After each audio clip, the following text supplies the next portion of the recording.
How are you doing? It's Michael Terry. I wanted to make a video today about identity. So, I've been studying identity over the past couple days, and I've learned a lot about it, and I wanted to share that information with you guys. So, hopefully, you guys get some value out of this video. So, really, what I've been learning is that we create our identity when we are pretty much really young. We kind of, the aspects that we're associated with in our life, like what our parents are doing or whoever's raising us, whatever they're doing in front of us and doing with us, that's kind of how we identify ourselves. So, for example, say you grow up with a family that dirt bikes, and you're always dirt biking. Maybe your dad's a racer or something like that, and you're always dirt biking, so you grow up around that. So that's kind of how you associate yourself when you're around other people. So you won't do certain things based on that kind of like personality you have, that aspect that you have of yourself.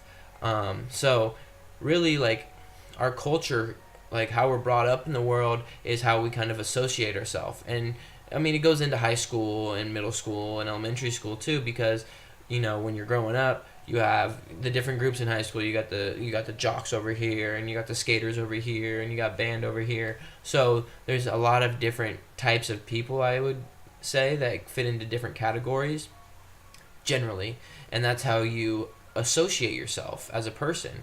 So really, to break that down, if you ever want anything in your life to change, or you want to do better, or you want something to happen in your life, it really comes down to how you're presenting yourself, who you are, who you think you are, and how other people see you. So, one thing that I've been trying to implement is being more aware of my actions and what I'm doing when I'm unconscious of it.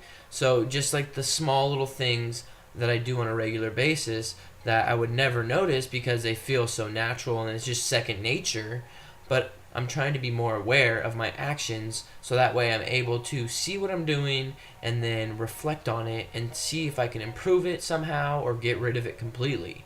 So it's a very good thing to understand and to be aware of that, because when you are aware of a bad action, then you know how to fix it. At least that's step one.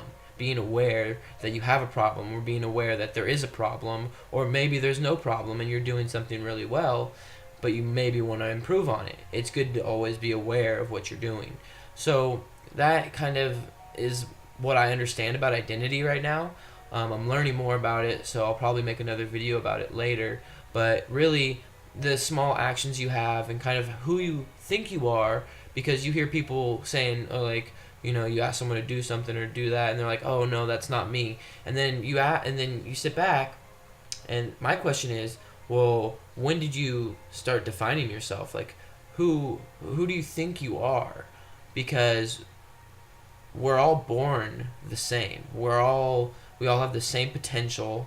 We can all do anything anyone else can do. So what defines you? What made you decide that thing that you don't want to do or do want to do? Why is that? Why wouldn't you want to do it, or why would you want to do it? I hope that makes sense. And one thing I want to leave you with is, if you want to change something in your life, and if you want to change your life, you want to be more successful, you want to do something different, you have to start with changing yourself first. Peace.